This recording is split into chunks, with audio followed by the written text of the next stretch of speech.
नमस्कार। धर्म की जय हो, अधर्म का नाश हो, प्राणियों में सद्भाव हो और विश्व का कल्याण हो। अभी जो हम लोग देख रहे हैं, अमेरिका के प्रेसिडेंट ट्रम्प अनाप शनाप बक बक झक झक करते हुए इस पर हम टैरिफ लगा देंगे, उस पर टैरिफ लगा देंगे नहीं, लगा रहे हैं। और ये मामला जब से वो प्रेसिडेंट बने हैं तब से चल रहा है। और अब यहाँ तक हो गया है कि भारत में हम लोगों पर जब से टैरिफ इन्होंने कहा है, शायद 1 अगस्त से, तो अपने यहाँ तो उद्वेलन है ही है, लेकिन अमेरिका में भी बड़ा भारी उद्वेलन है उनके इस रवैये से। लेकिन हम लोगों को ये जान लेना चाहिए कि इस तरह की इलॉजिकल, असंवेदनशील, ऊट पटांग हरकतें हमको अगले 4-5 साल तक लगातार दिखाई देगा। कहाँ से? केवल अमेरिका से नहीं, यूरोपियन यूनियन से भी हमको दिखाई देगा।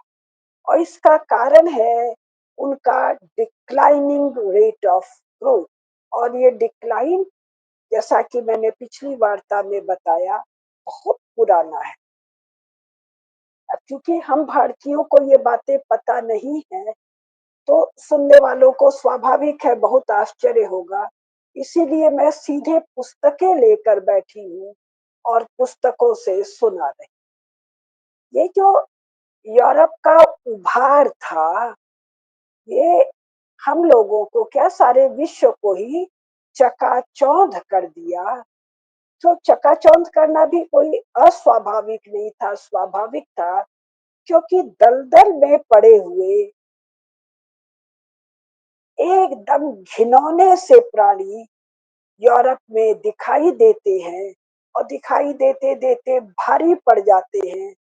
फिर 20वीं शताब्दी आते आते वो बहुत लफाजी की भाषा बोलने लगते हैं, और उस लफाजी की भाषा के स्वाभाविक गिरफ्त में आ जाना भी ठीक ही है। क्योंकि ये जो गैर यूरोपीय समाज था, संपूर्ण एशियाई भारतीय समाज, अफ्रीका का समाज, दोनों अमेरिका का समाज, ये श्रेष्ठ मर्यादाओं, श्रेष्ठ आदर्शों और शिष्टता के श्रेष्ठ मापदंडों के साथ दशकों नहीं, शतकों से, अनेकानेक सेंचुरी से, हजारों हजारों साल से जी रहा था। तो जब इन यूरोपियंस ने पिछले 100 साल में श्रेष्ठ भाषा का उपयोग किया, तो हम लोगों को सहज स्वाभाविक लगा। लेकिन इनकी भाषा में नीतिगत, नैतिकता की चर्चा करना एकदम भिन्न है। और हमारे यहाँ में मैं केवल भारत की बात नहीं कर रही, संपूर्ण गैर यूरोपीय समाज, संपूर्ण गैर इस्लामिक समाज, संपूर्ण गैर कम्युनिस्ट समाज, ये तीनों एक ही थैली के चट्टे बट्टे हैं। यहाँ नैतिकता जीवन का केंद्र में है। तो हम लोग हंटिंगटन से चर्चा कर रहे थे कि ये जो ट्रम्प महोदय की बकझक है, इसकी जड़ें कहाँ हैं? इसकी जड़ें हैं यूरोप की गिरावट। तो हम लोगों ने पेज 84 से पढ़ा था, the west share of most but not all of the important power resources peaked early in the 20th century and then began to decline relative to those of other civilizations. और इसमें एक जगह 1920 का भी प्रयोग हुआ है। यानी पहली लड़ाई के खत्म होते होते 1919 में पहला वर्ल्ड वॉर खत्म होता है, यूरोप अपने पीक पर था।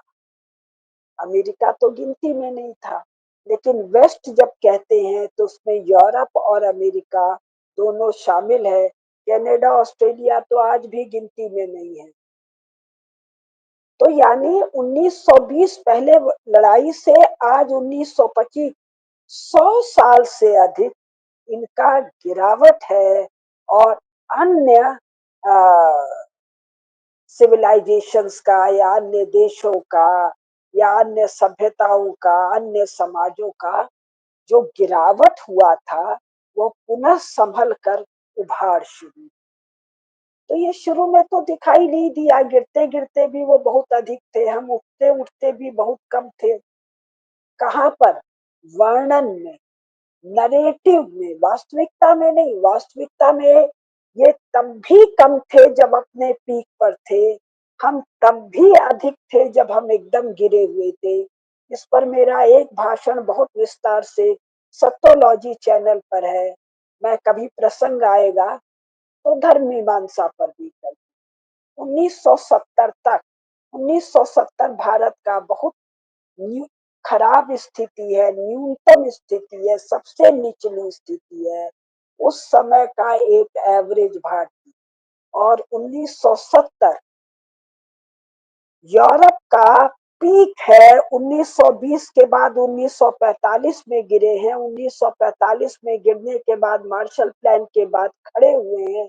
और 1970 में एक एवरेज यूरोपीय अपने चरम सुख की अवस्था में है और तब भी भारत से बहुत कम है।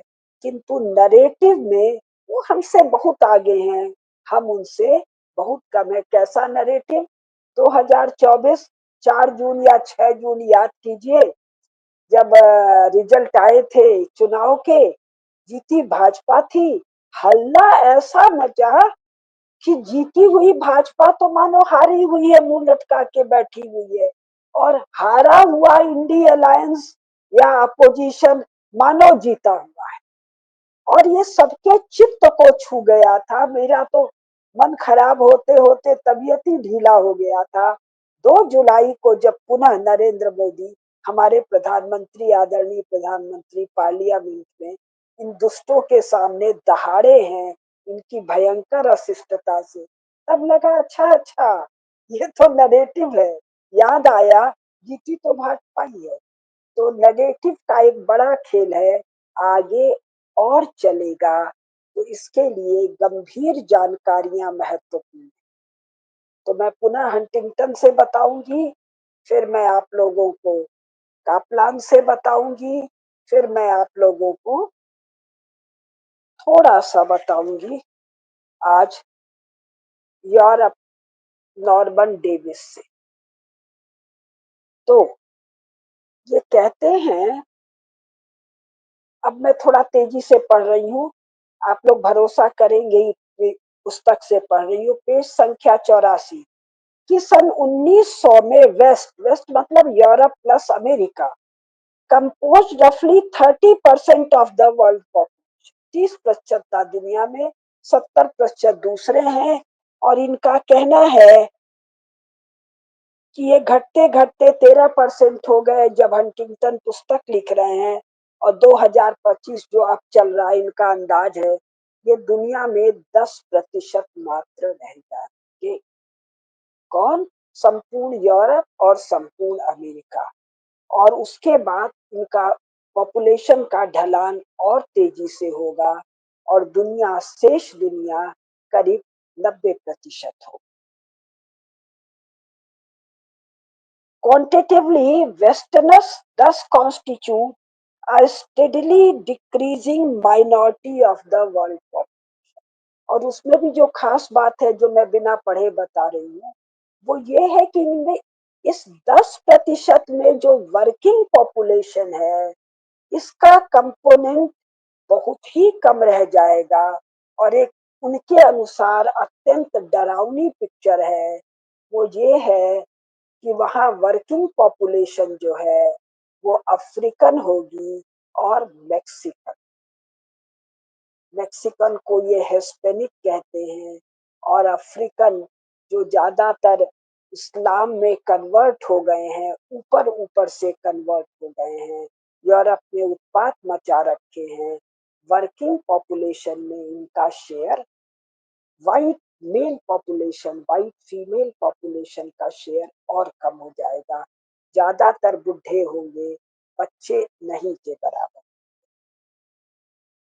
फिर पेज संख्या 86, the western share of the global economic product also may have peaked in the 1920s and clearly have been declining since World War II. ये वैसे झूठ है, लेकिन मैं हंटिंगटन को पढ़ रही हूँ, अभी मैं इस पर टिप्पणी नहीं कर रही हूँ। ये एक असंभव बात है। ये भी बात मैं मानने को तैयार नहीं हूँ कि मैन्युफैक्चर जो सेकेंडरी सेक्टर है उसमें ये सबसे बड़े हो गए हो, क्योंकि टर्शियरी और प्राइमरी सेक्टर एग्रीकल्चर मिलाए तो ये बड़ा कंपोनेंट नहीं हो सकते हैं, अपना हाईएस्ट हो सकते हैं। फिर पृष्ठ संख्या 87, thereafter the west share declined as its rate of growth remained modest and as less industrialized countries expanded their output rapidly after World War II. इनका कहना है कि 1928 में इनका मैन्युफैक्चरिंग में शेयर 84.2% गया। ये एक असंभव और झूठा आंकड़ा है। अभी मैं इन्हीं की शब्दावली में इसको आपको दिखाऊंगी। By 1980, the West accounted for 57.8% of global manufacturing, roughly the share it had 120 years earlier in 1860. ये भी हंटिंगटन का कथन निहायत झूठ है। अब अगले लाइन को ध्यान से सुनिए। Reliable data on gross economic product या ग्रॉस डोमेस्टिक प्रोडक्ट कर ले, जीडीपी कह ले, are not available for the pre-World War second period. 1945 के पहले जीडीपी का रिलायबल आंकड़ा वेस्ट के पास नहीं है। क्यों नहीं है ये नहीं लिख रहे हैं, क्योंकि कोई क्वांटिफिकेशन ये कर ही नहीं रहे हैं। जो नहीं कर रहे हैं, इनको क्वांटिफिकेशन करना आता ही जाता नहीं है। इंडस्ट्रियल रेवोल्यूशन शब्द भी साइमन कुजनेट्स्की ने कहा है, ये शब्द भी गढ़ा गया कब? 20वीं शताब्दी में। किसके लिए? 18वीं शताब्दी के लिए। जबकि इन्हीं के अनुसार अन्य पुस्तक में इंडस्ट्रियल रेवोल्यूशन से मिलती जुलती कोई घटना इनके यहाँ मिड 19th सेंचुरी के बाद घटी। मिड 19th 1850, मिड 1880 के आसपास कुछ इंडस्ट्रियल रेवोल्यूशन नाम की चीज इनके यहाँ घटित हुई, और इनके अपने अनुसार सन 1900 तक ये प्राइमरली पशुपालक समाज थे। वो किताब मेरे हाथ में नहीं है, माने एग्रीकल्चरल भी नहीं, पशुपालक। ये जो थोड़ा बहुत मैन्युफैक्चरिंग है, कब तक? 1870-80 तक ये इंग्लैंड में है, और इंग्लैंड पूरे वेस्ट का इतना सा है। तो 1870 में तो जर्मनी नाम का देश बन रहा है, इटली नाम का देश बन रहा है। 1870-80 तक, जिसको हम लोग यूनाइटेड स्टेट्स ऑफ अमेरिका आज जानते हैं, इसका आधे से भी कम है। स्वयं यहाँ रहने वालों को पूरा अमेरिका कितना बड़ा है वो नहीं पता है। आप 1850-1860 में यूनाइटेड स्टेट्स ऑफ अमेरिका का नक्शा जाकर देखिए। Simon Kuznets American economic association के प्रेसिडेंट हैं, और इनका कहना है इन 60s यानी 1960 के दशक में, 60 का दशक मतलब 64, 65, 66, 68, 69, 6 और 9 में we started manufacturing economic data. Manufacturing का मतलब not collecting, not quantifying, not monetizing the quantum of commodity, we started manufacturing data in 60s. तो पुराना पुराना हम इंटरपोलेट अंदाज मार रहे हैं कब के लिए? 100 साल, 200 साल, 500 साल, 700 साल। जब भांग खा के कुछ भी कहना है तो ये कुछ भी नहीं कह रहे हैं, अपने नरेटिव के अनुसार ये कथन कह रहे हैं। लेकिन हमारे लिए इतना जानना काफी है, reliable data on gross economic product are not available for pre-World War second period और post second World War। Post तो तुम्हारा आधा वर्ल्ड पॉपुलेशन टूटा फूटा पड़ा है, यूरोप विध्वंस में है। तुम खड़े होने की चेष्टा कर रहे हो कि क्वांटिफाई कर रहे हो? और क्वांटिफाई अगर कर रहे हो तो ये कर रहे हो सेकेंड वर्ल्ड वॉर में हर यूरोपीय देश की कितने प्रतिशत महिलाएं, 10, 20, 30, 40, 50, 60% महिलाएं यूरोपियन सैनिकों के बलात्कार का शिकार है। 6 साल की बच्ची से लेकर 70 साल की वृद्धा तक एक बार नहीं, एक स्त्री एक दिन में 10 बार से 40 बार, एक बच्ची एक दिन में 10 बार से 30 बार, एक वृद्धा एक दिन में एक बार से अनेक बार। और ये घटना केवल एक दिन नहीं है, या तो वो मर जाती है, या मार दी जाती है, या फेंक दी जाती है और जिंदा रहती है। तो सेकेंड वर्ल्ड वॉर के केवल 5 साल नहीं, सेकेंड वर्ल्ड वॉर के बाद जब प्रिजनर्स की अदला बदली होती है तो उसके बाद तक 1950 तक और बाद तक आप आंकड़ा रखते हैं स्त्रियों का रेप का, उनसे जन्मे बच्चों का। आपको फुर्सत कहाँ है? आप यूक्रेन से बड़े ढंग से टूट फूट के नष्ट हुए समाज है।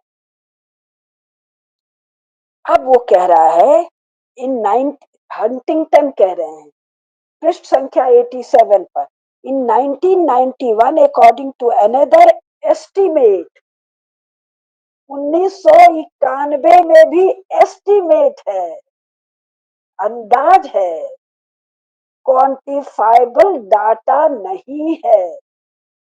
मेरे अलावा अगर सुनने वाले लोग पढ़ेंगे तो एस्टिमेट को एस्टिमेट पढ़ते हुए चले जाएंगे और चित्त पर छाप होगी कि जैसे भारत में घर घर जाके सेंसस होता है वैसा ही कोई आंकड़ा है। ना ना, नरेटिव का जो दिमाग पर प्रभाव है उससे मैं बाहर लाने का प्रयास कर रही हूँ। इन 1991 यानी आज से 30 साल पहले, according to another according to another estimate, four of the world's 7 largest economies belong to non-Western nations। दुनिया की जो 7 बड़ी इकोनॉमी है उसमें 3 वेस्टर्न है, एक अमेरिका, दो और 4 बाहर है। दो और कौन होगा? फ्रांस और इंग्लैंड होगा या जर्मनी होगा। 4 बाहर कौन है इनके अनुसार? जापान, चाइना, रशिया और इंडिया। तो भाई ग्रुप ऑफ 7 में भारत क्यों नहीं है? तुम अपने आप कह रहे हो 1991 में दुनिया की 7 बड़ी इकोनॉमी में 3 यूरोपीय है, 4 भारतीय है, 4 गैर यूरोपीय है। तो भाई G7 में भारत आज तक क्यों नहीं है? अब यानी G7 जब हम लोग सुनते हैं तो चित्त पर क्या भाव बैठता है कि ये दुनिया की लार्जेस्ट इकोनॉमी है, ये दुनिया के सबसे बड़े मिलिट्री पावर हैं, ये दुनिया के सबसे बड़े ये हैं, सबसे बड़े वो हैं। G7 का मतलब ही है ग्रेट 7। और आप कह रहे हैं 1991 के बाद ही शायद G7 बना है, जहां तक मुझे याद है। उसमें तुम 3 ही हो, 4 तो बाहर के हैं। 4 में चारों एशियाटिक हैं, जापान भी एशिया का है, रूस भी एशिया का है, चीन भी एशिया का है और भारत भी एशिया में है। तो भाई यूरोप और वेस्ट कैसे बड़ा हुआ भाई 1991? फिर कहता है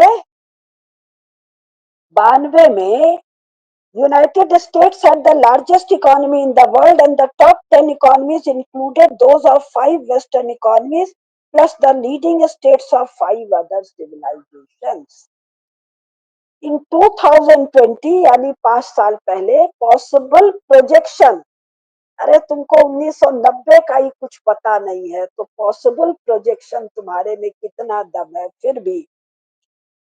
In 2020, plausible projection indicate that the top 5 economies will be in 5 different civilizations, यानी 5 में से एक ही होगा western. 5 in 5 different civilization top 5, यानी केवल एक यूएसए बचेगा, 4 बाहर हो गए। And the top 10 economies will include only 3 Western, यानी टॉप 10 में तुम 3 हो गए, 7 बाहर के हो गए। तो सारे इंटरनेशनल एजेंसीज में निर्णय तुम क्यों कर रहे हो? नरेटिव का खेल। मोदी जी जो ग्लोबल साउथ का लीडरशिप ले रहे हैं, ये काम तो 90 में हो जाना चाहिए। 90 में ये कह रहा है कि 7 में से 4 एशिया में है, तो एशिया को लीड क्यों नहीं लेना चाहिए? और अब अभी भी अमेरिका चाह रहा है अकेले हम सबको दबा लें।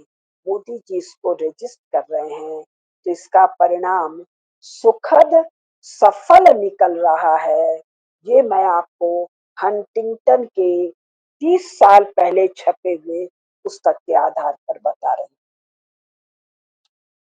This relative decline of the West is, of course, in large part a function of the rapid rise of East Asia. अब ईस्ट एशिया कैसे हो गया भाई? अभी की पैराग्राफ में तुम क्या कह रहे हो और अगली लाइन में तुम क्या कह रहे हो? तो जो इनको केयरफुली नहीं पड़ेगा वो इनके जाल बट्टे में आ जाएगा। अब पृष्ठ संख्या 88, the 200-year western blip on the world economy will be over. 200 साल का ब्लिप मतलब एक चमक जो वेस्टर्न इकोनॉमी की है वो गायब हो जाएगी। 200 साल तो है ही नहीं भैया, अभी पुराना हम लोग पढ़े हैं, तेरे ही नरेशन 100 साल का मतलब वो। अरे भाई 1905 में यानी 20वीं शताब्दी के शुरुआत में, यानी आज से 100 साल पहले ब्रिटेन की राजधानी लंदन, फ्रांस की राजधानी पेरिस में राजधानी के सड़क की सफाई सुअर जीभ से चाट कर करते थे। क्या चाटते थे? मानवीय विष्ठा और मल। तो सड़क पर मानवीय विष्ठा और मल कैसे है? कुछ बैठ के कर रहे हैं, कुछ खिड़की से देख रहे हैं। तो भाई तुम किस अर्थ में डेवलप थे 20वीं शताब्दी के प्रारंभ में? तुम्हारे ही नरेशन के अनुसार तुम नारकीय स्थिति में थे। खैर, अब हम आ रहे हैं,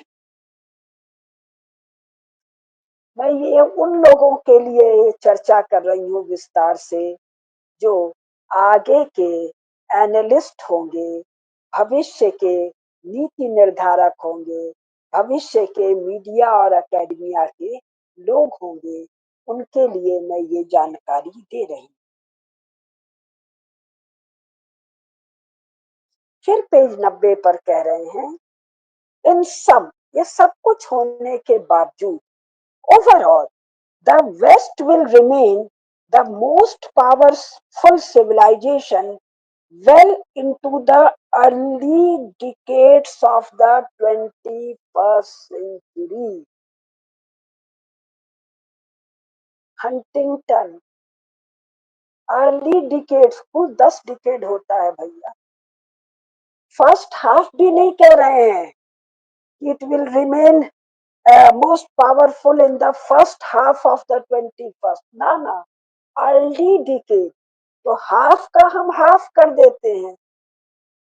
2025 हंटिंगटन, अमेरिका का विदेश विभाग, प्राइवेट नोटिंग नहीं, किताब छाप कर पब्लिक डोमेन में सारे संसार के पढ़ने, जिसको ये कंजम्पशन कहते हैं, पब्लिक कंजम्पशन के लिए। तो खुद हंटिंगटन महोदय हाथ उठाकर कह रहे हैं अर्ली डिकेड, चलो भैया 2030 हम मान ले रहे हैं, 50 में 5 होता है, 5 डिकेड, हम 3 डिकेड तुमको दे दे रहे हैं, 3 डिकेड तक ही तुम पावरफुल रहोगे। यानी हमारे मोदी जी के भारत के प्रधानमंत्री रहते रहते तुम अपने मूसकत्व को सहज रूप में प्राप्त कर लोगे, ये उन सबको पता है। उनके गंभीर लोग इस तरह आचरण कर रहे हैं और उनके अगंभीर लोग ट्रंप की तरह आचरण कर रहे हैं। और हम लोग अपने यूट्यूब का जो शॉर्ट वाला आता है उसमें बहुत पढ़ते हैं कि एस जयशंकर साहब जो हमारे विदेश मंत्री हैं, इनको जब नहीं तब ये यूरोपियन जर्नलिस्ट लफनटूसों की तरह रूस से तेल खरीदने पर धृष्टता पूर्वक बात करते हैं और मुंह की खाते हैं। क्यों? वहां के भी जो ये जर्नलिस्ट है, उनको उन्होंने इस गंभीर विवेचना को नहीं पढ़ा है। पढ़े होते तो भारत का विदेश मंत्री यदि है तो उससे थोड़ा, जिसको कहते हैं आमद रफ्त, थोड़ी दोस्ती बढ़ाते। अब पृष्ठ संख्या 91, the West's control of these resources peaked in 1920 and has since been declining irregularly but significantly. संसार के जो संसाधन है, इनके अनुसार जो इकोनॉमिक ग्रोथ के लिए आवश्यक है, इनके अनुसार उन पर इनका कंट्रोल खो रहा है। अरे संसार के समृद्धि के लिए जो सबसे आवश्यक संसाधन है, राजनैतिक ज्ञान, मनुष्य की समझ, सृष्टि की समझ, उन पर तो इन बेचारों ने हाथ ही नहीं धरा। राजनीति शास्त्र, धर्म शास्त्र, नीति शास्त्र, आदरणीय रामेश्वर मिश्र पंकज जी अपने धर्म मीमांसा चैनल पर राजनीति शास्त्र पर मेरी समझ से 26 व्याख्यान किए हैं। इसकी सबसे अधिक आवश्यकता किसी को है? इन बेचारे WEST वालों को है। इसके बारे में तो इनके पास 0 बटा सन्नाटा है। खैर, the West control of these resources peaked in 1920s and has since been declining irregularly but significantly. In the 20s, 100 years after that peak, the West will probably control about 24% of the world's territory, down from a peak of 49%, 10% of total world population, और मैं बहुत सा छोड़ रही हूँ, and less than 10% of global military manpower. केवल man power का मामला नहीं है भाई, आपके आयुध की भी कलई खुल गई है ऑपरेशन सिंदूर। कुछ कुल 3, 4, 5 घंटे की लड़ाई, मैं तो उतना समझती नहीं हूँ। जो थोड़ा बहुत समझी कि एक दिन कोई 22 मिनट का हुआ, कोई एयर वॉरफेयर ही हुआ था, एक दिन कुछ घंटों का हुआ, मैंने 2, 4, 5 घंटे के कुल मामले में अमेरिका के आयुध की सुपीरियरिटी की हवा निकल गई। प्रेसिडेंट ट्रंप के बदहवासी का कारण ये है, उनका सर्वश्रेष्ठ F-35, अभी मैंने सुना स्विट्जरलैंड या पता नहीं यूरोप के किसी एक देश ने, जिसने ऑर्डर किया हुआ था, ऑर्डर कैंसिल कर दिया और करते चले जा रहे हैं। चीन को ये लोग 2 नंबर, चीन तो कहना गलत है, शी जिनपिंग के कम्युनिस्ट पार्टी को 2 नंबर पर आयुधों के मामले में रखते थे, उसकी भी हवा निकल गई। पाकिस्तान तो नाम था, लड़ रहे थे, first super power, second super power. अरे 10-20 दिन लड़ाई नहीं चला है, 1 हफ्ते लड़ाई नहीं चला है, 3 दिन कुल। उसमें भी मैंने तो एक अमित शाह जी का सुना था कि 1 दिन तो 22 मिनट। इसमें यू आर थॉरली एक्सपोज। तो मिलिट्री सुपीरियरिटी जाते जाते बाकी जाने में तो कितना दिन। अब फिर पेज 91 पर ये कह रहे हैं, the age of western dominance will be over. I am saying yes Mister Huntington, with operation Sindoor it is over. और वो केरल में जो F-35 इनके अनुसार जिसको क्या स्टील जो स्टील का अर्थ ही चोरी हो जाना, चोरीपन से काम करना। अरे कुछ साम सुंदर नाम रखते कि अदृश्य हो जाता है, ये इनविजिबल है, ये अगोचर है। इसकी जगह तुम लोगों ने इसका नाम रखा है स्टिल। स्टील का मतलब तो चोरी करना हो, जो चुरा के भाग जाता है। नाम भी इनको यही सूझता है। वही 30-31 दिन पकड़ के खड़ा किया गया। और ये सब करते समय भारतीय राजनयों ने या भारतीय राजनीतिज्ञों ने हमारे दूरदर्शी प्राइम मिनिस्टर के नेतृत्व में गाल नहीं बजाया। हमने ये किया, हमने ये किया, अब हम ये करेंगे, अब हम वो करेंगे, हम इसको ठोक देंगे, हम उसको ठोक देंगे। नहीं, कुछ नहीं। अंदाज से अंदाज लगा रहे हैं कि भारतीय सेना ने क्या क्या किया। वो कोई नूर खान बेस है जिसमें कोई बड़ा भारी न्यूक्लियर कुछ इंस्टॉलमेंट था, वो नाश कर दिया। और हमारे जो भी फौज के सबसे बड़े अधिकारी थे उनसे पूछा गया, उन्होंने कहा जी हमको तो नहीं पता। ये जो संसाधन है, हाउ टू हैंडल, ये तो यूरोप ने सीखा ही नहीं एक दिन के लिए। European colonialism is over. Colonialism नहीं, डकैती, नृशंसता, जेनोसाइड, घृणतम जघन्यतम व्यभिचार, पापाचार, बलात्कार is over. American hegemony is receding, not अब। ये तो खैर पुरानी पुस्तक है, ठीक ही कह रहे। American hegemony has eroded. अन्यथा अमेरिका का प्रेसिडेंट इतनी अभद्र भाषा में बात कर रहा है।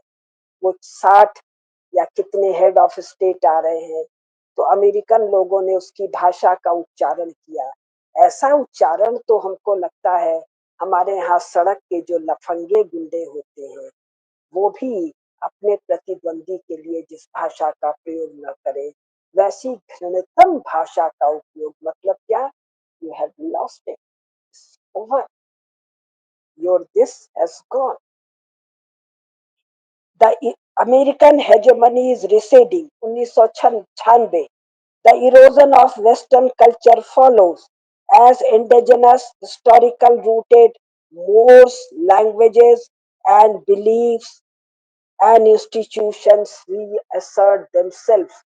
हम देखते हैं ना, हमारे प्रधानमंत्री कभी बद्रीनाथ धाम में, कभी केदारनाथ धाम में, कभी रामेश्वरम में अपने सनातन सौम्य अत्यंत सुदर्शन वेशभूषा के साथ दिखाई देते हैं।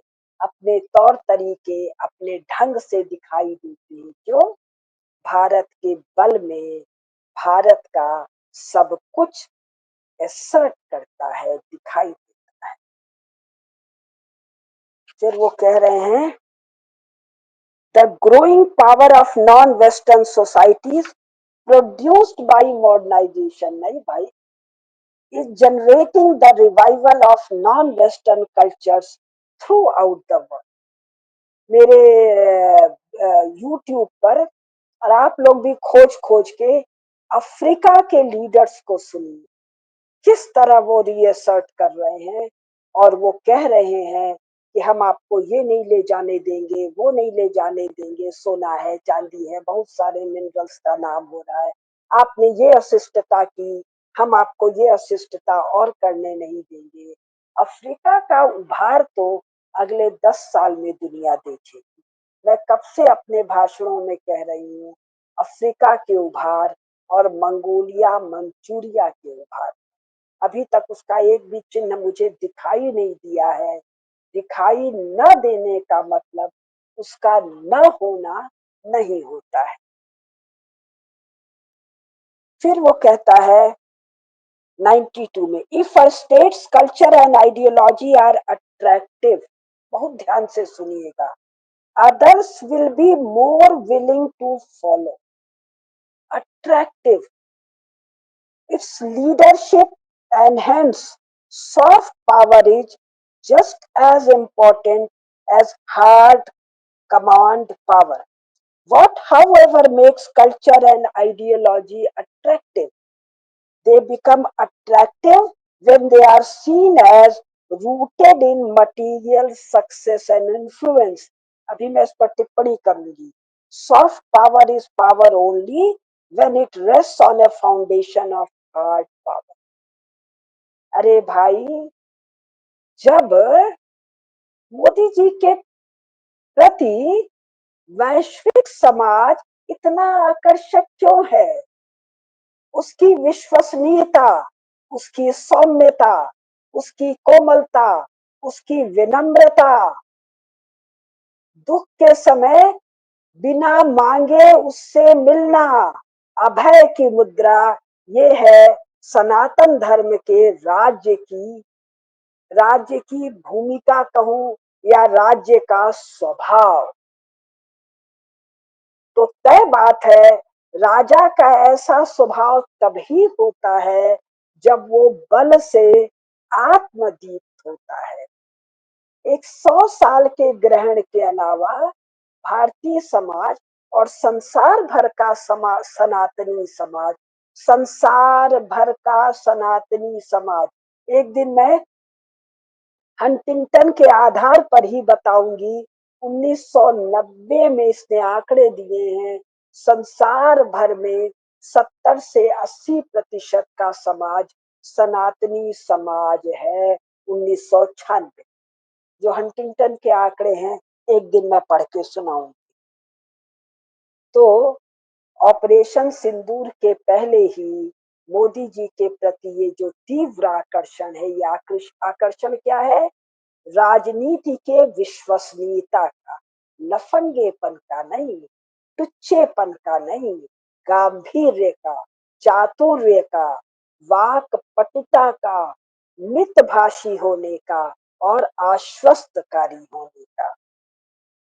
As Western power declines, the ability of the West to impose Western concepts of human rights, liberalism and democracy on other civilization also declines, and so does the attractiveness of those values to other civilization. वस्तुतः इनके पास ये तीनों तो था ही नहीं। तीन क्या? Human right, liberalism and democracy. USA को देखिए ना, 10 करोड़ से भी अधिक लाशों पर खड़ा है। किसकी लाशें? वहां के जो मूल निवासी है उनकी लाशों पर खड़ा है। आज भी अमेरिका कौन है? यूरोपियन सेटलर हेनरी किसिंगर स्वयं यूरोपियन सेटलर है। अभी मैं आपको बताऊं।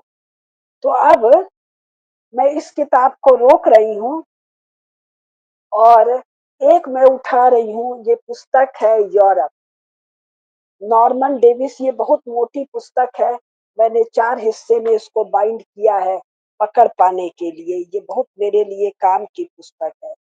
इसका ये देखिए कंटेंट, कंटेंट में जो नीचे लाल निशान है, ये इसका 11वां अध्याय है, यूरोप इन एक्लिप्स, 1914 से 1945। और ये पुस्तक छपी है 1993। तो ठीक है भाई, 1445 14 से 45, करीब 31 साल, दो लड़ाइयां और डिप्रेशन और इंटर वॉर पीरियड का ग्रहण लगा। लेकिन 45 के बाद तुम फिर उभर के चमचमा रहे हो और चमचमाओगे, इस पर तो एक भी अध्याय नहीं। अगला अध्याय है Europe divided and Europe shining, Europe resurging, ये तो अध्याय नहीं। लेकिन हम लोगों को भारत में ये सब कुछ भी नहीं बताया गया। अब ये रॉबर्ट कापलान, रॉबर्ट कापलान कौन है? यही किसिंगर के बिरादरी का, उसी की निरंतरता का, जिसकी निरंतरता में हंटिंगटन है, उसी की निरंतरता में ये कापलान महोदय हैं। इन्होंने बड़ा गजब लेखन किया है। इसमें से बहुत थोड़ा सा मैं पढ़ के सुनाऊं। इसके इस पुस्तक के अध्याय 6, पृष्ठ संख्या 90, Henry Kissinger and other European immigrants in the middle decades of the 20th century, यानी 1940-45 के आसपास यूरोप से भाग कर कहाँ आ रहे हैं? अमेरिका आ रहे हैं। क्यों? हेनरी किसिंगर, जहां तक मुझे ध्यान है, यहूदी है। In the middle decades of the 20th century, who brought realism to a country that had given them refuge, but which they felt was dangerously naive. Naive, naive का मतलब अबोध है, भोला है, समझता नहीं है चीजों। ये कौन कह रहा है? Robert Kaplan. प्राइवेट डॉक्यूमेंट नहीं है, पब्लिक कंजम्पशन की छपी हुई किताब में कि यूरोप से आने वाले लोग अमेरिका की, अमेरिका को मतलब अमेरिका के राजनैतिक नेतृत्व को, कूटनैतिक नेतृत्व को, नाइफ को हिंदी में अबोध और भोला तो सुंदर शब्द है, ये कुछ बेवकूफ के अर्थ में अबोध के लिए प्रयोग होता है। फिर the search for power is not made for the achieve, ये बहुत ध्यान से सुनिएगा। The search for power is not made for the achievement of moral values. Moral values are used to facilitate the attainment of power. West का जो सारा भाषा है, डेमोक्रेसी का, ह्यूमन राइट का, इक्वालिटी का, जस्टिस का, विविधता का, ये क्या है? To gain power. इसका कोई लेना देना इन नैतिक बातों से नहीं है। कौन कह रहा है? अमेरिका के विदेश विभाग का रॉबर्ट कैपलान। हाँ, थोड़ा सा और बता दूं।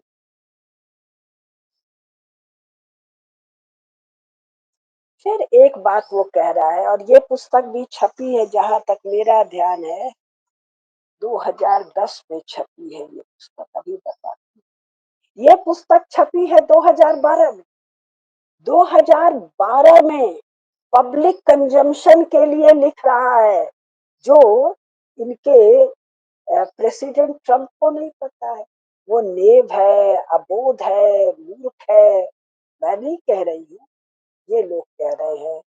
Nevertheless the planet is too big a system to be dominated by one hegemon. There will be a regional decentralization of power, which each big area affecting the other. 2012 में public consumption के लिए लिखा जा रहा है। अरे भाई, धरती बहुत बड़ी है, तुममें दम हो भी, हेजेमनी हो भी, ताकत हो भी, किसी समय तो था ही तुम्हारे पास, तुम्हारे अपने अनुसार। 1945 से 1990 या 1920 में या 1900 में, तो भी तुम्हारे लिए कंट्रोल कर पाना संपूर्ण धरती के अनेकानेक राज्यों को असंभव है। ये तो कह रहा है संभव नहीं है। अनेकानेक रीजनल पावर होंगे। ट्रंप महोदय इतना भी नहीं समझ रहे हैं। शी जिनपिंग इतना भी नहीं समझ रहा है। इसके पहले के माओ से तुंग और डेंग पेंग कितने सारे वर्ल्ड लीडर्स का नाम है जो इतना भी नहीं समझ रहे हैं और एक असंभव कार्य में लगे हुए हैं। सारी दुनिया को हम अपनी जूते की नोक पर रख देंगे और ये सारे जूते की नोक पर रखने की इच्छा रखने वाले जूते की नोक पर आ चुके।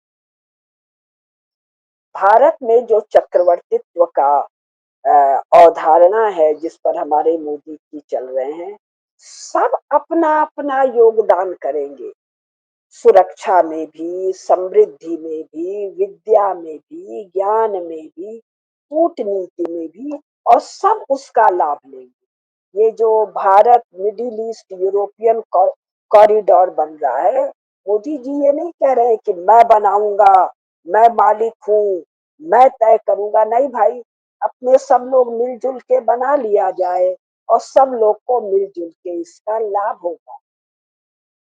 कम्युनिस्टों को, यूरोप वालों को यानी चर्च वालों को और इस्लाम वालों को ये मोटी बात नहीं पता है। इसके कारण इन्होंने सारे संसार में आपत्ति विपत्ति मचा रखा है जो मेरी समझ से 5-7 साल में पूरी तरह ढल जाएगा। अब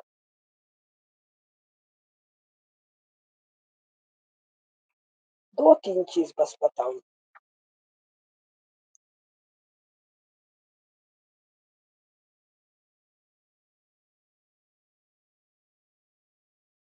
इसमें एक ही चीज, हाँ, एक अध्याय है पूरा, इसमें से थोड़ा सा पढ़ा दूं। ये यूरोपियन यूनियन के बारे में भी लगा दूं। इस पुस्तक में, ये ज्योग्राफी से रिलेटेड पुस्तक है कि कैसे भूगोल जियो पॉलिटिक्स को नियंत्रित करता है। जिसमें यूरोप पर जो अध्याय है उसका नाम है the geography of European division. और ये कह रहा है, हम लोगों ने कभी भारत में ये सुना? आजकल यूरोपियन यूनियन का बड़ा हल्ला सुन रहे हैं। यूरोपियन यूनियन वालों ने भी कहा है और शायद कर भी दिया है, भारत पर टैरिफ लगा दिया है या लगाने वाले हैं। 3-4 लाइन पढ़ के सुनाऊं। पेज 136। इनका एक बहुत बड़ा लेखक है, विद्वान मैं नहीं कहती हूँ, Mackinder. Europe, as we know from Mackinder, has had its destiny shaped by the influx of Asian hordes. कभी सुना है आप लोगों ने कि यूरोप की नियति, यूरोप का भाग्य बना है एशिया से आने वाले समूहों से? सत्तोलॉजी पर मेरे 30 भाषण है। यूरोप को बसाया है एशियन से, नहीं नहीं, सेंट्रल एशियंस ने, मध्य एशिया वालों ने, नहीं नहीं, शकों ने, नहीं नहीं, हम भरतवंशी भारतीय, भारतीयों को ये पहले शक कहते हैं, सीथियंस कहते हैं, फिर ये सेंट्रल एशियन कहते हैं, फिर एशियन कह के भारत के भूत से पिंड छुड़ाते हैं। फिर ये कह रहा है, Europe is prey to the narcissism of small differences. It is the delicious complexity of Europe's geography with its multiplicity of seas, peninsulas, river valleys and mountain masses, ये सब के सब, that have assisted in the formation of separate language groups and nation states which will continue to contribute to political and economic disunity. बहुत विस्तार से है, कई पुस्तकों में है, नॉर्मन डेविस में भी है। यूरोप का भूगोल ही ऐसा है कि ये टुकड़े टुकड़े खंड खंड में बिखरे हैं और इनका एक होना असंभव है। यूरोपियन यूनियन एक नैरेटिव है स्वयं को छलने के लिए और अन्यों को छलने के लिए। इसमें बताने को तो बहुत है, लेकिन अब मैं छोड़ रही हूँ। काफी लंबा हो गया 50 पन्ने का। सार ये है कि मैंने केवल 2-3 पुस्तकों से कुछ छिट-पुट टोटल 100 लाइन भी शायद नहीं पढ़ी होगी, तो उसमें इतना कुछ नजर आ रहा है। तो जो कम आयु के लोग मुझे सुन रहे हैं, या जिनके पास अभी 10-20 साल पढ़ने लिखने व्याख्या करने विश्लेषण करने के लिए है, वो लोग इन चीजों को सुने समझे, गंभीर अध्ययन करें, और गंभीर अध्ययन के बाद जीवन का आनंद ले। क्योंकि मोदी जी के नेतृत्व में भारत शीर्ष पर आ रहा है, लेकिन इसका शीर्ष पर आना न तो इंग्लैंड जैसा होगा, न फ्रांस जैसा, न जर्मनी जैसा, ना अमेरिका जैसा, न रूस जैसा, न शी जिनपिंग के चीन जैसा। सबको मारना काटना छत छत करना, नाना सबको साथ में लेकर सबके सुख सबके आनंद सबके समृद्धि के लिए प्रयास करना। और ये घटित होने जा रहा है। लेकिन अगले 4-5 साल में ऐसे टैरिफ से भी और बड़े और बड़े और बड़े उद्वेलनकारी, बाधाकारी, झंझट करने वाले अनेकानेक घटनाएं या प्रवृत्तियां या बातें होती हुई हमको दिखाई। नमस्कार। हर हर महादेव।